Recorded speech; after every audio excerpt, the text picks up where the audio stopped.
Welcome everyone to the Preschool Mindfulness Summit. I'm really happy to introduce you to our guest today. Her name is Liz Frink, and Liz is a certified yoga instructor with yogacalm.org. She's also a mindfulness teacher. She's been teaching kids age 3 to 5 and their families for the past 3 years, and she's a mindful mentor for her district and for the early childhood family education programming in her area. So I'm really excited to talk to her today because she's got lots of practical ideas to share with us. So thanks for joining us, Liz. Yes, thank you for having me. I'm very, very excited to be talking about this. Yay. All right, so let's start. I know you do a lot of work to helping kids to understand their brains and how their brains work. So maybe you can just talk about how you do that in a way that, you know, preschoolers can understand. Yeah. So one of the things I do, we always come in and the first thing I always teach is our feelings. I think giving language, early childhood, sometimes they don't always know how they're feeling, that's mad, that's sad, that's frustrated, nervous, calm. There's so many different. So the first thing I always teach is language, name the feelings, and then next after that, I like to do a couple visits with my classes. We do, one time a week, but I also, as a mindful mentor, visit classrooms. So then the next visit, we would go into sensations in the body. So, when I get goosebumps on my arm, or if I shivered, how do you think I'm feeling? And they would say cold. One time I had a kiddo say, a really good song. I was like, yes, that would be a great time for goosebumps. But so then teaching the sensations that correlate with those feelings and starting to know, when I get mad, for me, I feel it in my jaw, my teeth bite down like this, when I get nervous, I feel it right in my tummy, like I have a big bowling ball in there. So naming feelings, then being able to associate the sensations that come with that, because until you pay attention, you really don't know. So, and then I would dive into the brain and teaching how that works. And people think it's crazy that I teach kids about the brain in preschool, but they get it and they understand it. And one of my favorite visuals is my glitter ball. So I will show them my ball and just have them describe it and say, what do you see? And they'll say it's clear, it's round. They might notice it's pink. Some can see through it depending how close they are. And then I'll just shake it up like this. They get really excited because who doesn't love glitter? And then I say, now what do you see? Glitter, it's pink, purple, sparkles. Okay. So every time I meet with the kiddos, we do a breath. And so this is now, we've worked on some breaths. We've talked about feelings and sensations. And now we're starting to understand, why do we take that breath? So this is my explanation to the brain and our bodies and how the breath helps. So I'll shake up my ball and say, we all have this glitter inside our body, okay? So glitter can be good, it can be bad. It's just all the stuff that we walk in when we get off the bus and we walk in the classroom. We all come in with our glitter. And we could be really excited to go to grandma's house, or we could be really mad that we didn't get to pick our outfit out or couldn't find, the shirt that we wanted to wear, or maybe our sock is crooked inside our boot, or maybe our tag is itchy, or, maybe you're doing something exciting and going to see a friend. All that is our glitter. So when we come to school and we have a bunch of glitter, it can be really hard to think and to focus. We're not in our learning brain. So what helps with our glitter is we stop. So then we just take a breath in.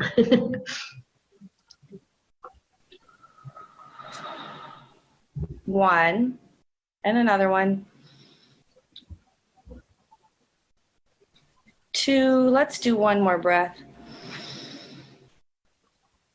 And 3. So then after we've taken our 3 breaths, we look at the glitter ball again and we notice what happened to the glitter. And that's when we start to use the language that our glitter settled down, it calmed down. And we talk about, do you think it's easier to have thoughts or to learn something new or to remember what we're doing or to remember what our school rules are when our glitter is calm or when it's all shook up?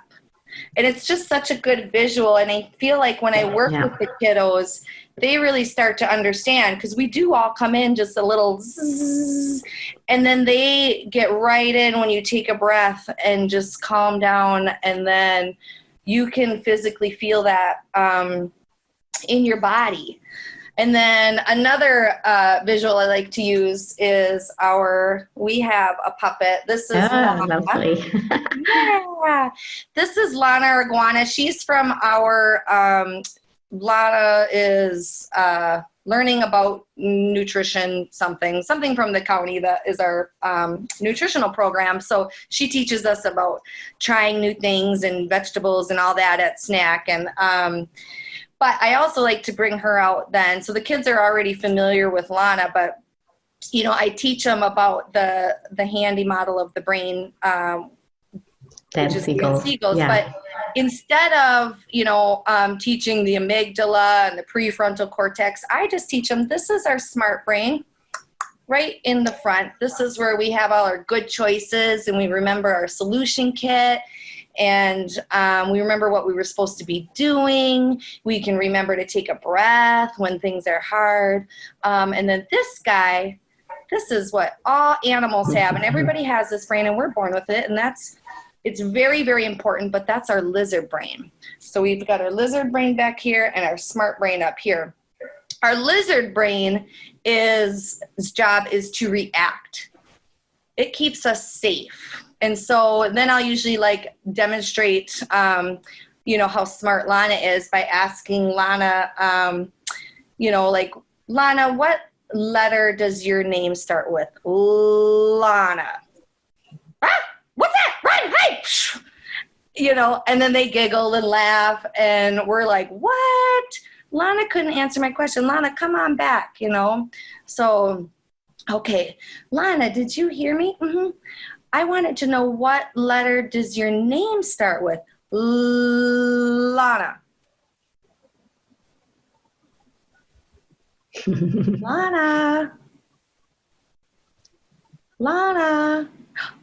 And so those kind of teaching those techniques is a little less exciting talking to a computer doing it, but you know, rather than having the computer is fun, but you get the idea.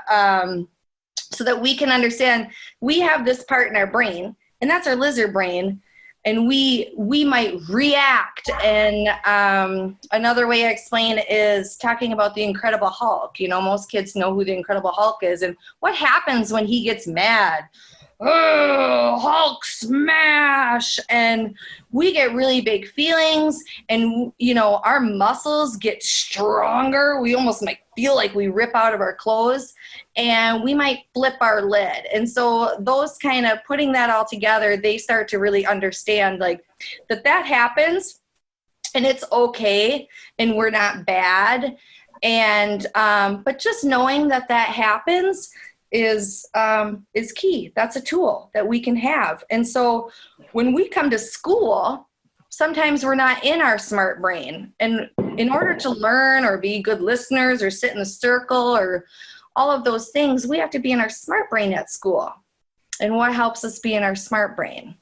You know, and then we'll take a breath again and teach a few breaths. So I do have a couple breaths if you want to just see some of them that I do with the kiddos. Yeah. Okay. So obviously the breathing ball, this is such a good visual for preschoolers. I just think every classroom should have one. You can pull it out anytime the energy's getting high, you know, and we always say a minimum of 3. I often do 5. When we start a circle, I have the kiddos come up and lead. So this is a good one. I do like to note, because sometimes I am, with Yoga Calm, we really like to empower the kiddos. So we like to have child-led breaths. So they'll come to the front of the circle, and some of the teachers are, well, what happens when you get the kiddo that's like, Right. And, just to be aware, never to judge or shame or take it away, that you can just, oh my gosh, yeah, that's a really fast breath. When do we need our breath to be fast? Can you guys, when we're running or in the gym or when we're doing something that takes a lot of energy, we need our fast breath, but right now in circle, I want us to do a slow breath. So can you, it's a nice way to kind of correct without the judgment or the shame or the punishment, because it's good to put those kids in charge of it, because that's what really gets them to learn it. So another breath that we like to do is our volcano breath, and they love this one. So if you would just sit, if you are in a chair, just uncross your feet and put your feet down. But when we're sitting in circle, we're just sitting crisscross. And I tell them about the volcano, what comes out of a volcano. Hot lava. So we have this lava sometimes is like our glitter, and we want to just scoop it up to the top when we breathe in, and then we're going to pause, and then we'll just explode our lava out with these big, strong arms. Okay. So I'll demonstrate. Usually I do like 3 to 5 breaths, but I'll just do one so we can get through each breath. But so our shoulders are back and away from our ears. Our chests are lifted, so we have nice big air in our tummy. And we're just going to scoop our lava up and breathe in our nose. Ready? Up to the top and explode your lava out. And sometimes we have to be careful with our partner if they're sitting next to us. But that's a volcano breath. They love doing that one. Another one, I'll show you 2 releasing breaths that are really fun. One I call my lion, but I have my lion and my lioness. I just show them my lion picture and ask them to tell me what they notice. His mouth is open wide, his fangs are sticking out, his tongue is sticking out. And so we're going to do that. And when we take a lion breath, we breathe in our nose. And then we're going to open our jaw as wide as we can and stick our tongue out as far as we can. And when we do that, we're going to give a little growl from the back of our throat like this. Okay. So, and sometimes we put our paws up too. We like to be playful with it, but we'll breathe in our nose, stick out your tongue. Yes. They love the lion breath, and opening that jaw is really good, and even rattling the back of their throat. So that's our lion breath. That's a kind of releasing breath. That's a good one when we've got lots of energy to just get it out. Another big one I will teach is our wood chopper breath. This one is from Yoga Calm. Yeah. Okay. So the wood chopper breath is a standing breath, and this, so I tell them about a wood chopper because a lot of kids don't even know what a wood chopper is. How many people chop wood often these days? So he's got a stump with his piece of wood on there, and he's got a tool. What he's using is an axe. And then I ask them if they know what an axe is, and if they think if it's light or heavy. So then we kind of learn how big the axe is, that it's heavy. And so we're going to put our stump. This could be something we're angry about or whatever we've got going on that we need to just get out. We're going to put our stump right in front of us and just kind of have our feet right underneath us, and make sure you can bend your knees because this is going to be tough, heavy work. So then we're going to grab our axe, and it's big and long. Remember, it has a blade on the end. So we got to swing it up over our head when we breathe in our nose. So don't bonk your head with your axe. And then when I say chop, we're going to bend our knees and swing it down as hard as we can. And then we're going to give a big, really deep from the bottom of our belly. So then I ask them to join me, and we get our stumps ready, and we get our axe, and then we're ready, okay? And we're going to take a breath in our nose and swing our axe up and chop. All right, good job. And so that one, Yeah, we do always 3 to 5 breaths. And the first time we do that one, usually it's like, huh, and I say, oh my gosh, was that all you got? Come on, give me, it takes a couple practice for everyone. Especially sometimes I have the parents we do this on parent day or whatever. And, it's kind of the awkward one that people aren't always very comfortable, but it's really, really good. Releasing breath. So they can get really amped up after a wood chopper, which is okay, because sometimes we have all that in us. But then you might want to follow that with a breathing ball or a more calming. The one last breath I'll show you, one of my favorites, because you can do it anywhere you are, is our roller coaster breath. And it just takes your 5 fingers on one hand is our roller coaster, and then our finger on the other hand is the actual roller coaster ride. And so what we do, but it's not a fast roller coaster, because I kind of ask kids if you've been on a roller coaster before, and so this is the slow turtle roller coaster, and then we're just going to sit up again, and we start here at our thumb, and we just breathe in and out, breathe in and out, in and out, in and out, in and out. So after a wood chopper, you just want to make sure you do a more calming, settle it down type of breath. So those are a few of the breaths that are really fun that the kiddos like to do. And we do them, and I have them up in the circle so they can pick. We like to do, like I said, child-led. And then often we'll do the compliment game after that. So we'll have one child come up, lead the breath. They get to pick the number. It's got to be at least 3. I usually put a cap at 10. And they'll do the breath, and then for the class. And then after, we have them stay up there, and we ask if anyone would like to give that person a compliment and that really teaches that empathy in the community. And, they'll raise their hand and, good job, or, and the more you do it, it's amazing to watch 3, 4, or 5-year-olds really start to, besides just good job or I like your shirt, they start to say, I liked that you picked 5, or they really start to expand on it. So it's really good practice, I think, to have a child lead, and then to receive those compliments and have them practice giving compliments at the end too.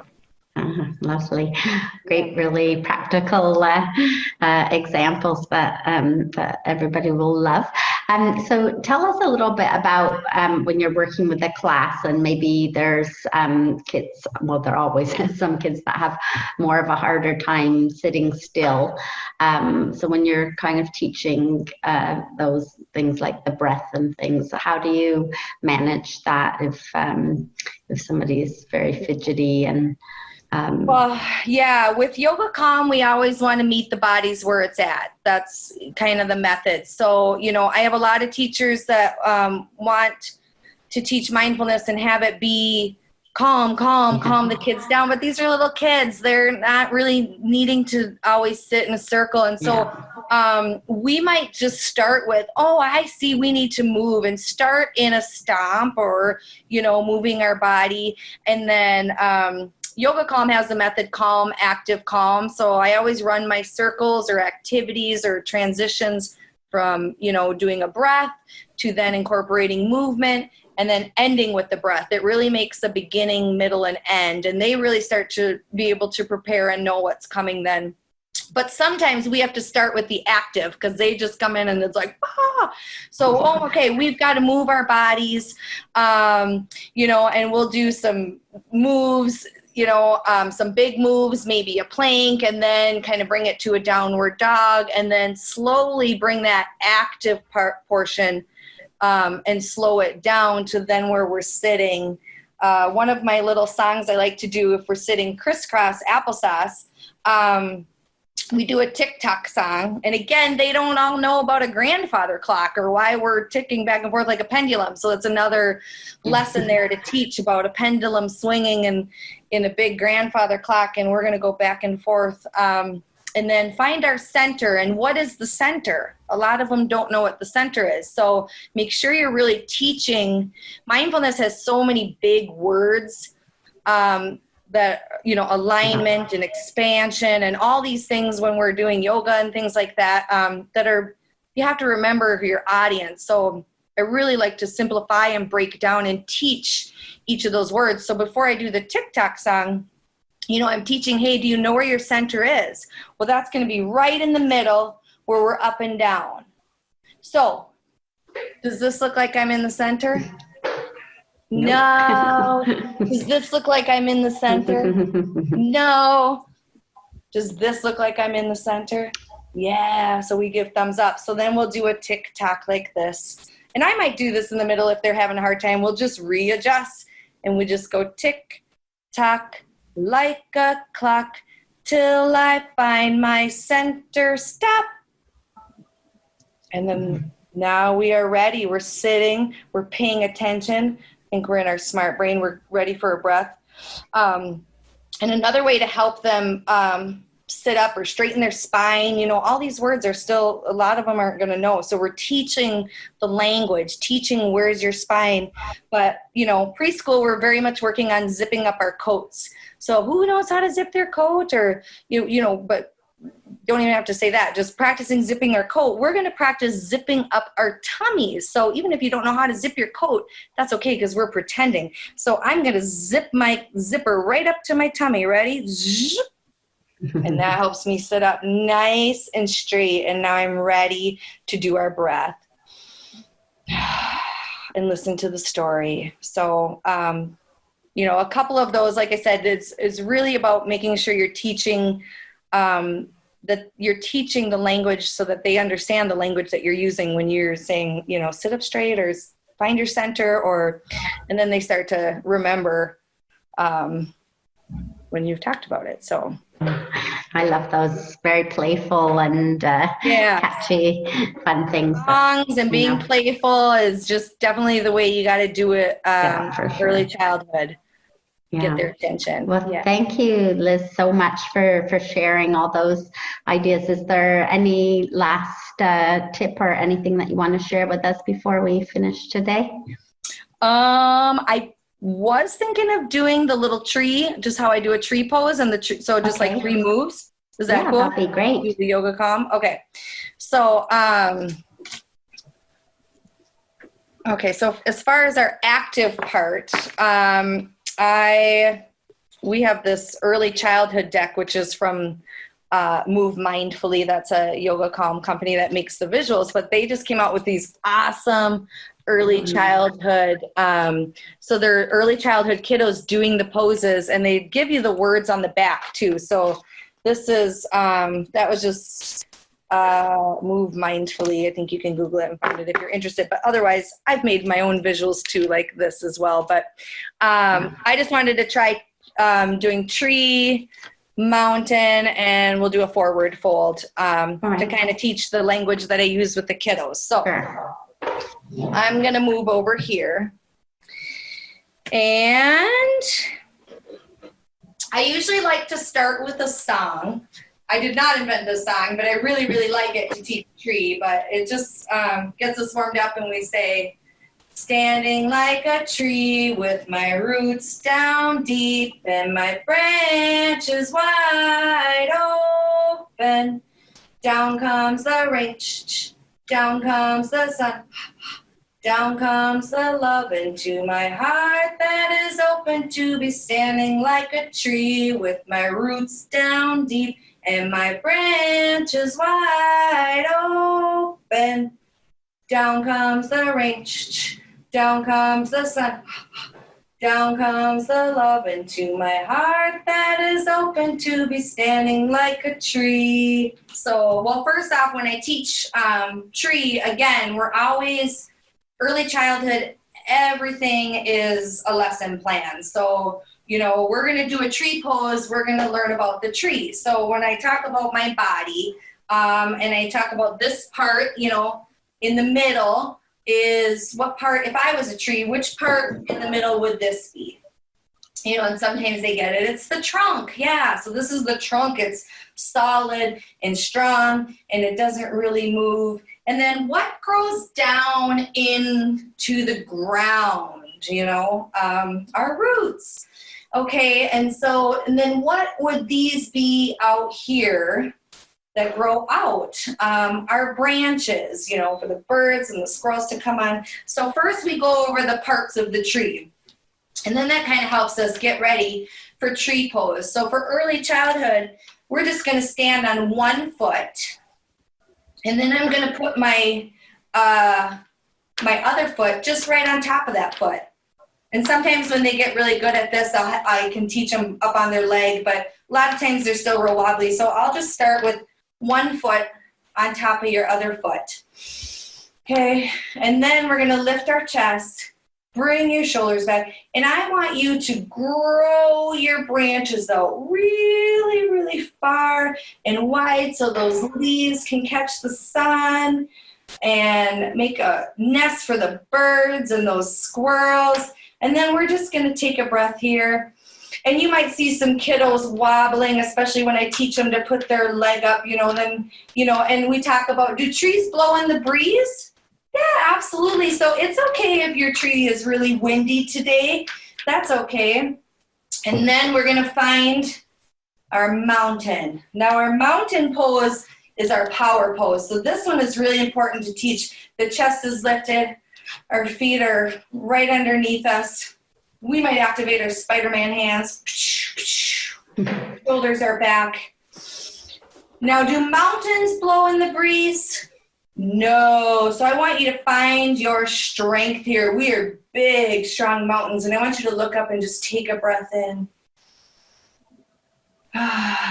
Breathe in all that strength. I can do this. This is when you say a power sentence. I can do this. I am here. All of those things. And then I usually like to incorporate some kind of inversion. So a forward fold or a downward dog. But the forward fold, we just call it a waterfall. So we're just going to tip over the edge of our cliff and spill our water down to the bottom. And when you're down here, you can scoop up some fish and put them in your basket and shake out the seaweed and scoop up some more fish and shake your head yes and shake your head no. And remember, we keep our legs straight so our bottom is up high in the air and our head is pointing down. You might be looking at your knees. And then we're going to bend our knees and we're going to creep up. And we will do always our tree on the other side. So, what I was going to say, so yoga calm, it's is it in person or online training? It is, you can choose online. Yep, our school district actually adopted it as our mindfulness curriculum. So all of our staff got trained in it, and then it was optional if you wanted to become certified, which is how I became the mindful mentor. But yeah, you can do it online. It's a really good program from Oregon. Great. Yeah. Great. Well, thank you so much, Liz, for sharing all those fun ideas with us. I'm sure everyone got lots of inspiration of things to do, and especially the language to use with young children. And thank you again for coming on the summit and sharing your time with us. Awesome. Thank you for having me. I'm honored to be here. Thanks, Liz.